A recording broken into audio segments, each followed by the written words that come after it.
Our opening words this morning are by Amaret Calloway. Enter with me the sacred space.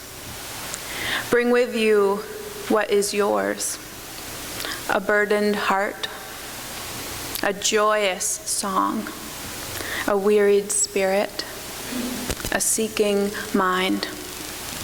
Bring the gift of yourself to the altar.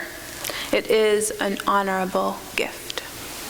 This morning's prayer is adapted from a prayer by Lindsay Bates. Receive, O mystery, the words of our hearts. If prayer worked like magic, if I knew the words that would guarantee prayer's power, I know what I would pray. Let life be always kind. Let sorrow never touch us. Let us be free from fear. Let us never suffer injustice nor the persecutions of the righteous. Let us not know the pain of failure. Let life be gentle and joyful and kind. If I knew the magic words, that is what I would pray. But prayer isn't magic, and life will be hard. And so I pray with some hope for this prayer. May our knowledge of sorrow be tempered by joy. May our fear be well balanced by courage and strength. May the sight of injustice spur us to just actions. May our failures be teachers that our spirits may grow. May we be gentle and joyful and kind and do our best to create a life that is good. May it be so. Blessed be. Amen. Invite John to join me for our reading. You got here? Oh, here. We'll share. Fear is static that prevents me from hearing myself. Samuel Butler. The way to develop self-confidence is to do the thing you fear. William Jennings Bryan. You gain strength, courage, and confidence by every experience in which you really stop to look fear in the face. You are able to say to yourself, I have lived through this horror. I can take the next thing that comes along. You must do the thing you think you cannot do. Eleanor Roosevelt. Make just a ripple. Come on, be brave. This time a ripple, next time a wave. Sometimes you have to start small, climbing the tiniest wall. Maybe you're going to fall, but it's better than not starting at all. Everybody says no, everybody says stop, everybody says mustn't touch a thing. Well, I say try. Fall if you have to, but make a noise. My hero, Stephen Sondheim. To use fear as the friend it is, we must retrain and reprogram ourselves. We must persistently and convincingly tell ourselves that the fear is here with its gift of energy and heightened awareness, so we can do our best and learn the most in the new situation. Peter Williams. Our deepest fear is not that we are inadequate.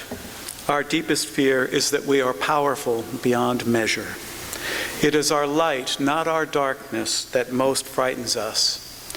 We ask ourselves, who am I to be brilliant, gorgeous, talented, fabulous? Actually, who are you not to be? As we let our own light shine, we unconsciously give other people permission to do the same. As we are liberated from our own fear, our presence automatically liberates others.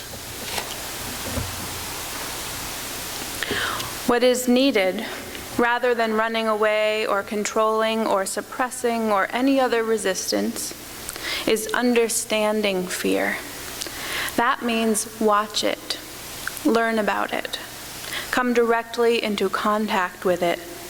We are to learn about fear, not how to escape from it. Jiddu Krishnamurti. If you let your fear of consequence prevent you from following your deepest instinct, your life will be safe, expedient, and thin. Catherine Hathaway. There are 4 ways you can handle fear. You can go over it, under it, or around it. But if you are ever to put fear behind you, you must walk straight through it. Once you put fear behind you, leave it there. Donna Favors. I remember, like it was yesterday, something that happened one day at the middle school when I was in the 5th grade. Now, the middle school was really only for 6th through 8th graders, but once a week, a group of us from the elementary school got to go there for the day.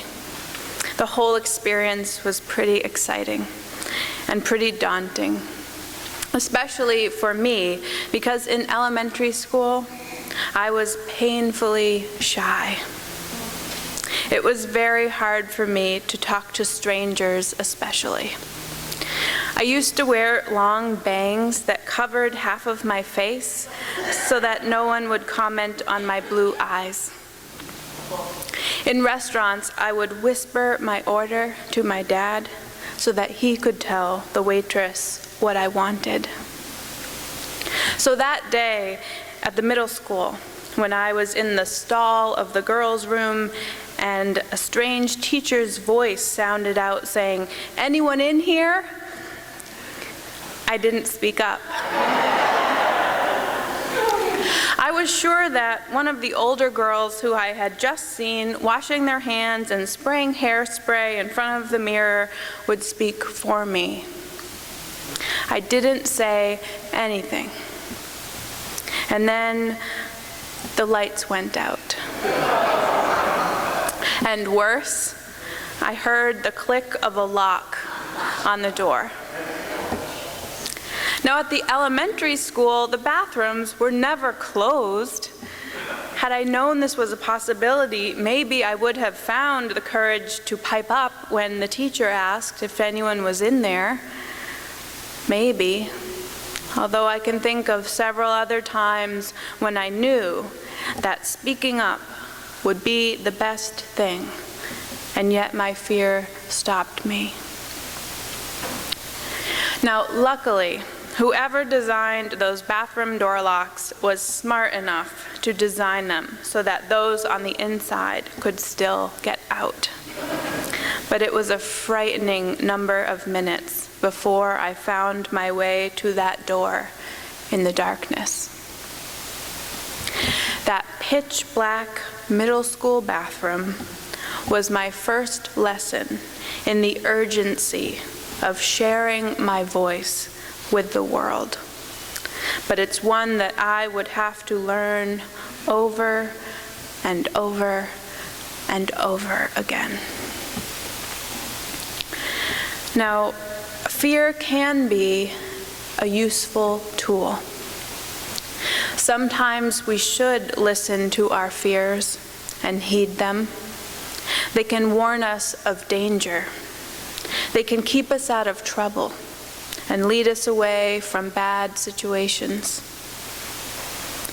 But then there are those fears that are not saving us from any real danger. Fears that are disproportionate to what they are warning us away from. Fears that are getting in our way. Fears that are paralyzing and silencing us. Our challenge then is to sort through our fears. We need to put our fears through a sifter and let the unfounded ones fall through like dust, and then allow them to blow away in the wind once they have lost their weight with us. A life coach once gave me this advice: if you are both excited and scared about something, that is a sign that you should move forward. So maybe that is the key. What are you feeling along with the fear? What we have to remember is that when we allow our fear to limit our expression in the world, fear of rejection, fear of failure, fear of embarrassment, then we are denying the world something great. As that Marianne Williamson poem reminds us, it is a loss, not just for us, but for the world, when we play at being smaller than we are. In a letter to Agnes de Mille, Martha Graham, the famous dancer, once wrote, "There is a vitality, a life force, a quickening that is translated through you into action. And because there is only one of you in all time, this expression is unique. And if you block it, it will never exist through any other medium, and it will be lost. The world will not have it. It is not your business to determine how good it is, nor how valuable it is, nor how it compares with other expressions. It is your business to keep it yours, clearly and directly, to keep the channel open. You do not even have to believe in yourself or your work. You have to keep open and aware directly of the urges that motivate you. Keep the channel open. When we give into our fears, we close the channel. We limit how much of our unique gift we are sharing with the world. We shrink, and we get locked in the bathroom. When we were born crying out. Our voices filled the space of our delivery rooms. That is how we announced that we had arrived, that we were healthy, that we had needs. It may seem bold, it may seem crazy, it may seem incredibly scary, but I believe that we are called to continue sharing our full voice with the world. The world needs us to overcome our fears in order to share our voices. The world needs us to speak up for ourselves and others. The world needs us to shout about injustice. The world needs us to share our perspective, because if we don't, it will be lost. No one else can offer it.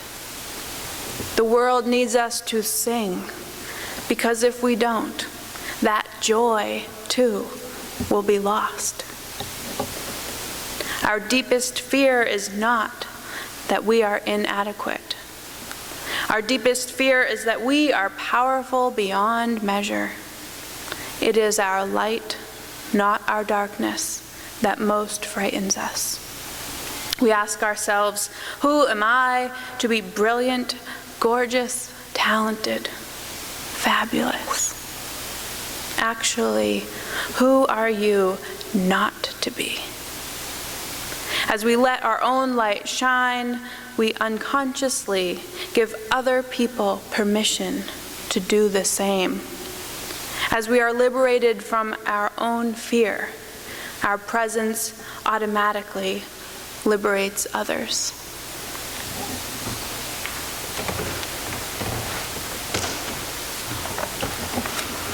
Good morning. Good morning. Good morning.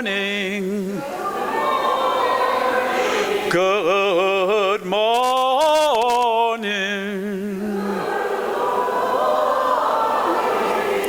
I'm going to be talking about courage and singing, and that was singing. For those of you who don't sing, and I know there are some here who say they don't sing, just think of singing as speech with long, drawn-out vowels. I encounter a lot of people who say that they don't sing. I lead workshops called Singing with Courage, and I meet a lot of people there. The truth is, I want everyone to sing. I believe that it's a joyful and powerful experience, and that it's rewarding and fun. I believe, and scientific studies have proven this, that it's good for your health and your well-being. I believe that it's a miracle that we human beings can create such amazing sounds with our vocal folds, high and low, loud and soft, raucous and smooth. We can make all these sounds. Most of all, I believe that singing is a spiritual experience. St. Augustine said that singing is like praying twice.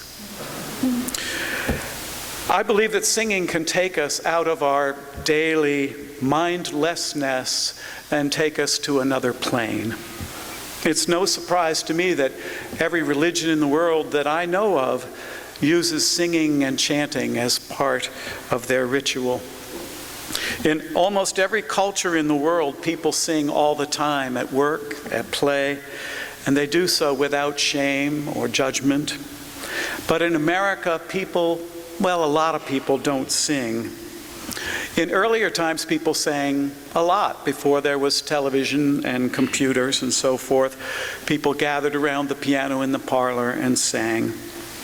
Now, of course, many people do sing in America. Did you know that there are over 270,000 choruses in this country?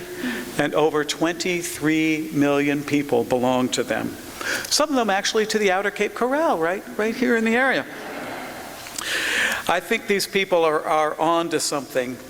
Now, some people don't sing because they were criticized about singing when they were growing up. Is there anyone here who maybe was told by a teacher or a friend or a parent not to sing? Look at them all. Amazing. And what a shame.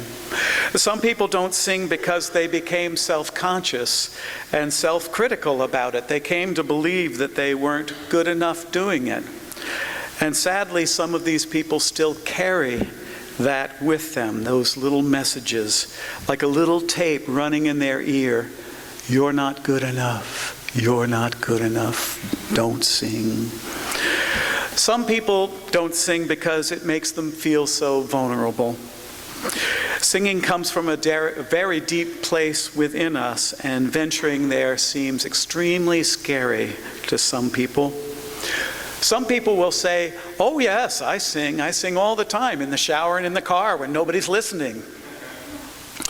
They tell me how much fun it is, how much they'd rather be singing all the time, but not when somebody's around to hear them. So as an experiment in addressing our fears and confronting them, we're going to actually sing something together. I just want to say a few words to those of you who say, I don't sing. Believe me, you don't want me to sing. I just heard those words this morning. I beg you to sing. Humor me. Just try it. It won't hurt you. No one around you is going to judge you because we're all in this together, right? Okay. If there are little critical voices that you hear inside your head, tell them to be quiet. Don't give in to them. Believe me, you're going to be okay. Don't dive into FEAR, false evidence appearing real. The best news of all is that no one ever died singing. Remember William Jennings Bryan's words, the way to develop self-confidence is to do the thing you fear. You could say the only way to develop self-confidence is to do the thing you fear. Since there are no judgments here, there is no right or wrong, there are no mistakes. Every sound, high, low, loud or soft, raucous or smooth, is a gift from above. This little light of mine, shine. Good. Now, let's do it a little higher. You know what happens is we all speak in the bottom third of our voice range. When I'm talking right now, if I slurred this down a little bit, I'd be down right about here, and this little light of mine. You don't want to hear that. I mean, this little light of mine. You want to hear it up in my voice, right? So, this little light of mine, I'm gonna let it shine. I'm looking around to see if there are any mouths that aren't moving. This little light of mine. Nobody's looking, even you, Paul, come on. I'm gonna let it shine. Even some of you raised your hand and said you were told not to sing, are now singing. I'm so proud of you. That is great. Winston Churchill said, courage is going from failure to failure without losing enthusiasm.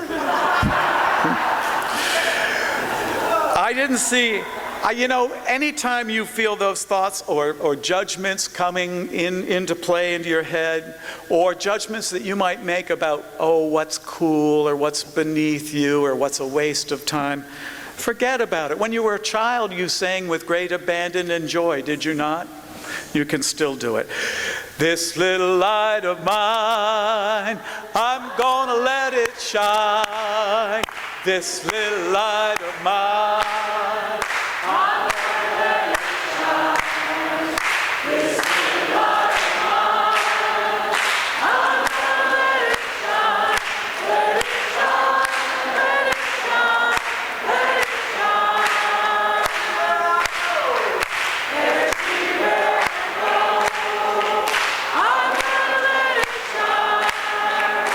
Everywhere I go, I'm gonna let it shine. Everywhere I go,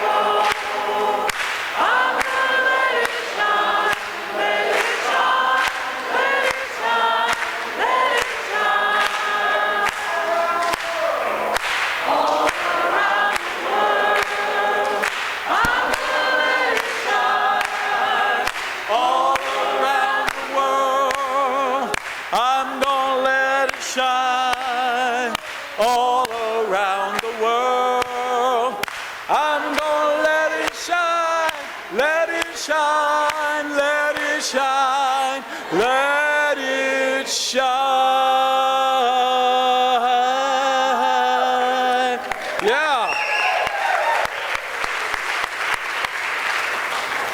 Phew. Wow. Did you understand the text?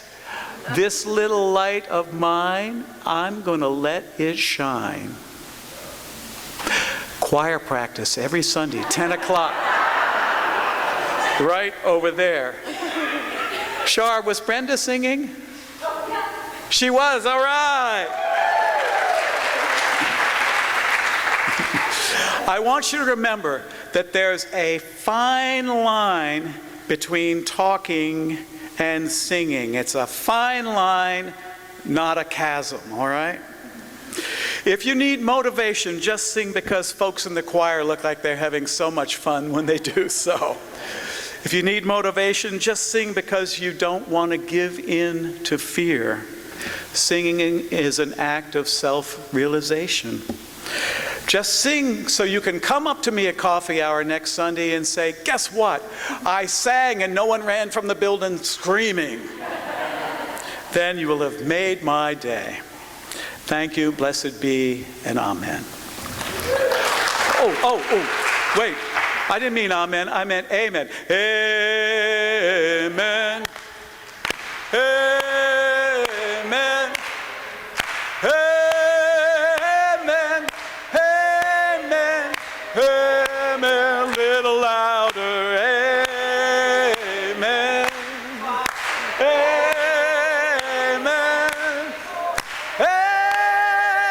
Amen. Amen. somebody. Amen. Amen. Amen. Amen. Amen. Amen. To Commercial Street. Amen. Amen. Amen. Amen. Amen. Amen. Amen. One last time. Amen. Oh yes. Amen. Oh yes. Amen. Amen. I see some mouths that aren't opening. Amen.